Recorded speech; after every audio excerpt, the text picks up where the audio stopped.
Alors, le sujet aujourd'hui qui venait, c'est le sujet de la connaissance. C'est ça qui est apparu. J'avais envie de parler de la connaissance. On pourrait dire la connaissance avec un petit c. Hein? La connaissance qui appartient au mental et la connaissance avec un grand C. Quand on parle de la connaissance de la vérité, de la connaissance du soi. Parce que c'est pas évident de bien saisir les deux et de passer de un à l'autre. Et si on commence par le mental, la connaissance liée au mental, c'est la connaissance qu'on connaît, qui est habituelle. C'est la connaissance que depuis qu'on est jeune, qu'on est tout petit, on apprend des choses à travers le mental. Le mental va nous aider à saisir ce qui est dans notre univers, à saisir ce qui est autour de nous, à comprendre, à catégoriser. Puis on va accumuler ces connaissances-là à l'intérieur de nous et on va devenir de mieux en mieux, de meilleur en meilleur pour jouer le jeu de la vie, puis être un humain, puis savoir comment s'orienter, comment travailler, comment être en relation, comment vivre. Et ce mental-là est immensément important pour vivre dans notre monde. Et ce qui se passe, c'est qu'à un moment donné, cet être-là qu'on connaît, ce petit moi-là, qui a été construit par le mental, c'est le mental qui a construit l'ego en voyant tout ce qui apparaissait. Oh, une émotion. Oh, il y a telle chose qui se passe. Ah, ça c'est moi. Non, ça c'est pas moi. Ça c'est moi. Et il s'est mis à prendre tous ces contenus-là puis faire une entité, Christine, avec ça. Ça c'est moi. Et à un moment donné, ce moi-là, plein de cette connaissance-là du mental, commence à sentir un élan à l'intérieur de il me semble qu'il y a peut-être plus que ça. Et là, il y a comme un élan d'avancer vers quelque chose d'autre, vers une connaissance plus profonde. Et là, c'est le début du chemin spirituel. Puis là, on arrive tout énervé, on commence à lire des livres, on commence à venir à des rencontres comme ça, à des séminaires, puis on fait « Wow, c'est excitant! » Puis là, on veut comprendre, on veut connaître plein d'affaires, on lit des choses, on est donc intéressé. Et c'est merveilleux. Et c'est le mental qui récolte toutes sortes d'informations, comme il a toujours fait, pour comprendre, c'est quoi un soi? C'est quoi l'éveil? C'est quoi la vérité? Et là, il travaille fort, notre petit moi. Puis c'est normal, c'est ce qu'on a toujours connu.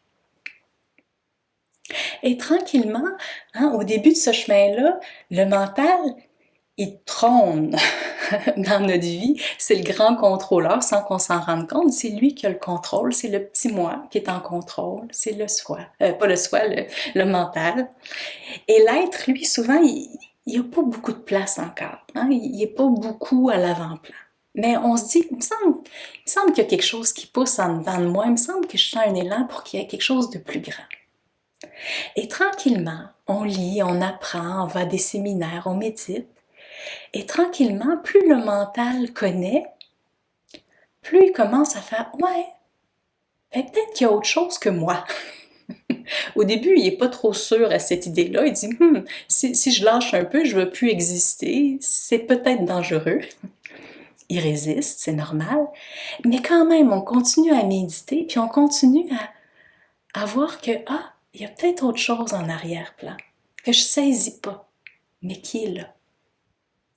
Et à force, tranquillement, d'aller en arrière-plan, d'aller dans l'inconnu, d'aller au-delà du mental, tranquillement l'être commence à pousser, à prendre de la place en nous.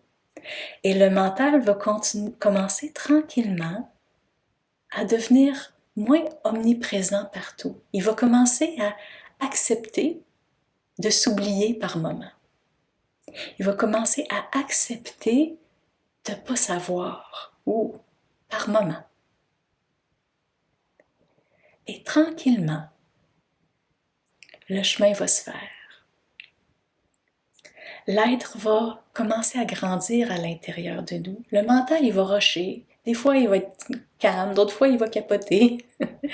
Mais tranquillement, c'est comme ça que le mental va pouvoir s'assouplir parce qu'il va commencer à voir que, au-delà de ce que je connais, au-delà du connu, il y a quelque chose qui existe et qui est là, et qui est présent, qui est aimant, qui est soutenant, et que même si je vais là, que j'accepte de lâcher pour sentir ça, je continue à exister.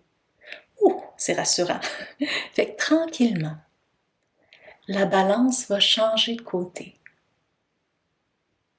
jusqu'à ce que l'être puisse vraiment être au centre de notre vie. Où est-ce qu'on peut vraiment s'abandonner à l'être et laisser le contrôle en quelque part à notre être. Mais ça veut dire aussi accepter l'inconnu, accepter que je ne sais pas. Parce que quand je m'abandonne à l'être, je ne sais pas ce qui va se passer. Je ne sais pas si demain, comment ça va aller. Je ne sais pas si le projet que je pars, il va donner ce que je veux. Je n'ai aucune idée.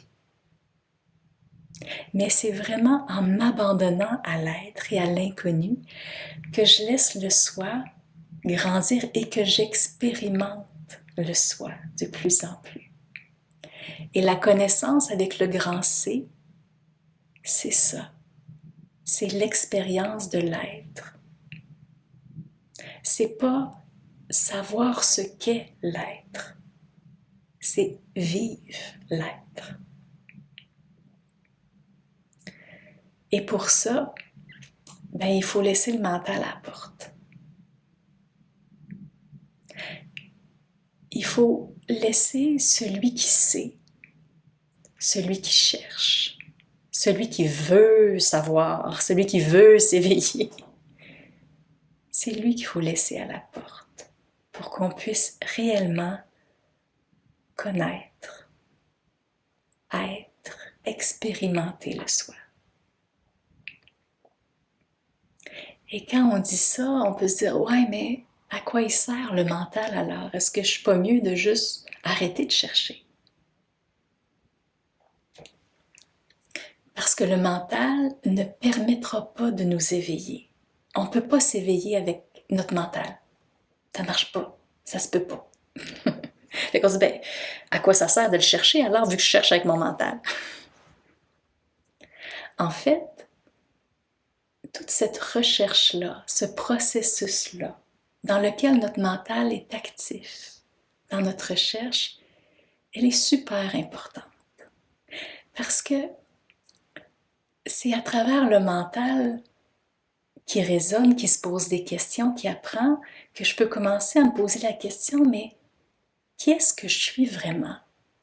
C'est avec le mental que je peux dire, je pensais que j'étais mon corps, mais si je regarde comme il faut, quand j'avais 3 ans et que mon corps était complètement différent, j'avais cette même conscience-là d'être. J'étais le même je dans ma sensation, dans mon sentiment d'être que maintenant, alors que mon corps est complètement différent.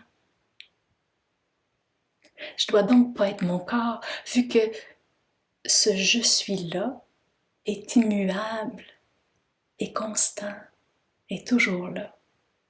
Je dois pas être mes émotions non plus, vu que mes émotions n'arrêtent pas de changer. Je dois pas être mon mental, il n'arrête pas de penser, il n'arrête pas de changer d'idée. Je dois pas être mes valeurs non plus, parce que mes valeurs aussi changent. Alors, qu'est-ce que je suis réellement? Donc, ce chemin-là que le mental nous permet de faire, le mental va aller au bout de lui-même, va aller visiter ses limites, et à un moment donné, il va dire « Ah, c'est pas ici que ça se passe, c'est au-delà de moi. » Donc, le mental, à travers sa recherche, va nous aider à pointer la direction du soi, à pointer l'inconnu. C'est merveilleux. Il nous aide grandement dans notre chemin. Il nous aide aussi à apprendre sur la conscience comme on fait là, à apprendre sur le chemin de conscience et ça nous aide à relâcher la tension du mental, à accepter certaines choses que sinon mon mental est oui mais je comprends pas, oui mais je comprends pas, puis il continuerait à tourner, à spinner. Alors que quand il comprend, ouf, des fois ça l'aide à s'apaiser puis à dire ok, c'est pas dangereux d'aller dans l'inconnu, je vais me calmer le pompon un peu. Donc c'est important. C'est important de permettre au mental de se nourrir et de faire son chemin. Mais c'est important aussi à un moment donné de le laisser à la porte quand le moment est venu.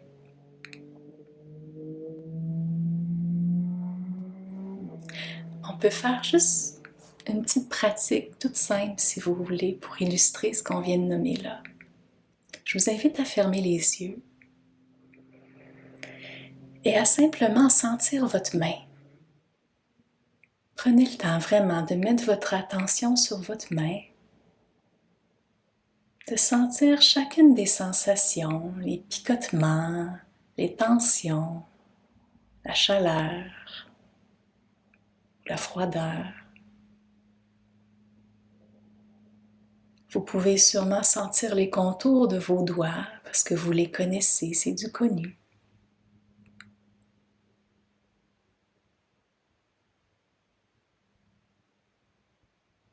Et je vous invite maintenant à vous poser la question, qui est-ce qui sent cette main?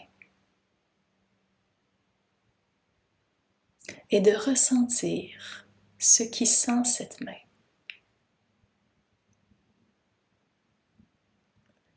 Peut-être qu'il y en a qui vont dire, ben c'est moi qui sens cette main-là. Essayez simplement de ressentir ce moi-là.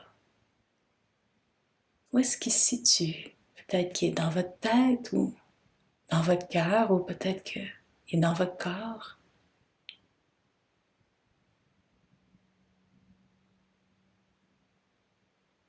Prenez simplement le temps de sentir.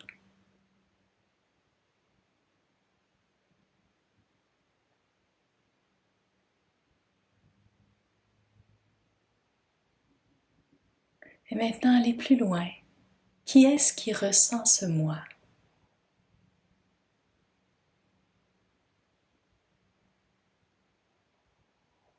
Et permettez-vous de simplement rester avec la question et avec la sensation qu'elle ouvre.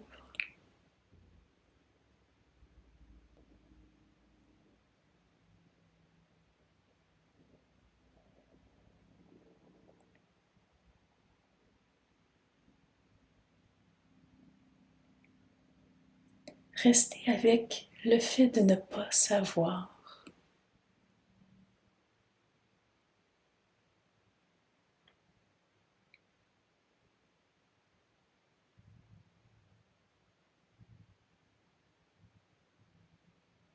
Et souvent, lorsqu'on reste là, on voit que ça pointe vers une ouverture, vers ce qui ne peut pas être connu par le mental.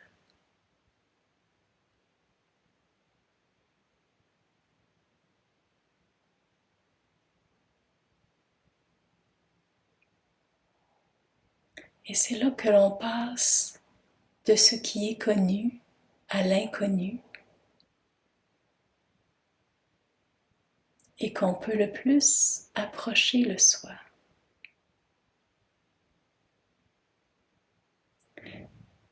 Et cette pratique-là, c'est une pratique toute simple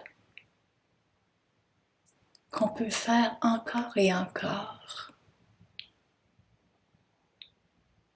Et c'est le mental qui va nous aider à nous rappeler de la pratique et qui va nous aider à pointer en arrière de tout ce que je crois être. Il me pointe cet espace-là ouvert, vide et inconnu. Et c'est à ce moment-là que je laisse à la porte celui qui sait, celui qui veut, celui qui fait quelque chose. Parce que dans cet espace ouvert, il n'y a rien à faire, rien à savoir et rien à vouloir.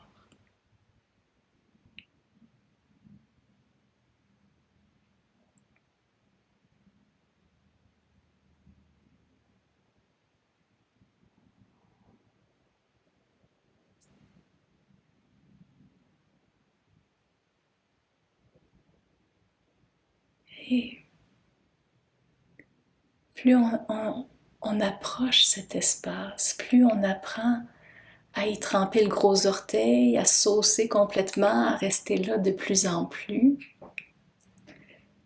tranquillement, même si au début, on ne sait pas trop comment l'aborder, le mental n'est pas trop sûr, il peut y avoir des résistances. À un moment donné, on se rend compte à quel point ça fait du bien. C'est soulageant de ne pas avoir à tout le temps connaître tout, savoir tout. C'est soulageant de ne pas avoir à faire toujours des efforts pour arriver quelque part.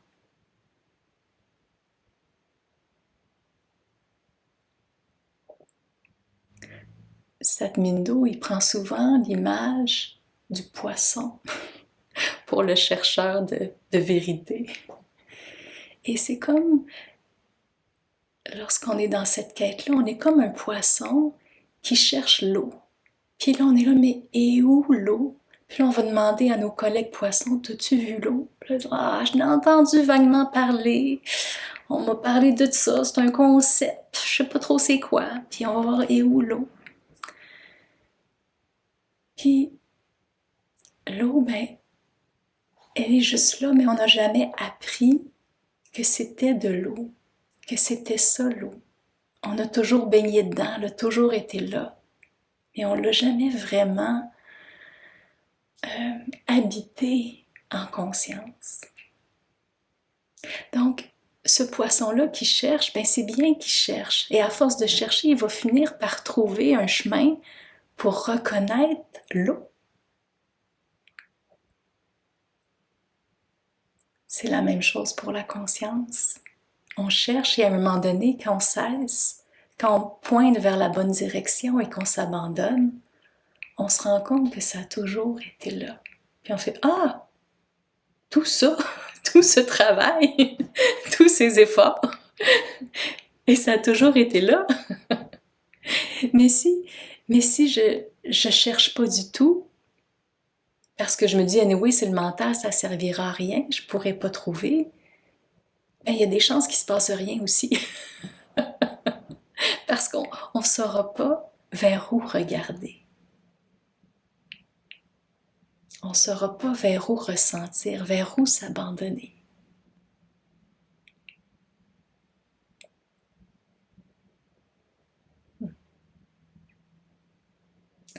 Et ce qui se passe aussi, quand on habite de plus en plus cet espace-là profond, de la présence, de l'être, on va se connecter à cet espace-là de nous qui a une grande puissance. Et quand on habite cet espace-là, on se fond avec notre être, naturellement, les enjeux qui sont en nous, les nœuds qui sont présents dans notre espace vont naturellement être pris en charge. Il va y avoir une énergie pour que ça se dénoue, pour que ça se libère, parce que notre présence je suis, notre soi, a immensément plus de pouvoir que notre petit moi pour ça. Donc, avant d'être capable de se déposer vraiment dans le soi ou dans la présence, on va faire toutes sortes de choses pour se nettoyer, pour se libérer, pour se décharger, et c'est parfait, on en a besoin. Mais lorsqu'on commence à être capable, de plus en plus, de s'harmoniser, de se syntoniser à notre soi, tranquillement, c'est le soi qui prend soin de nous, qui prend soin de ce qui a besoin d'être libéré, puis aimé. Et là, on a encore moins d'efforts à faire. C'est juste naturel. C'est un mouvement tout à fait naturel qui se fait.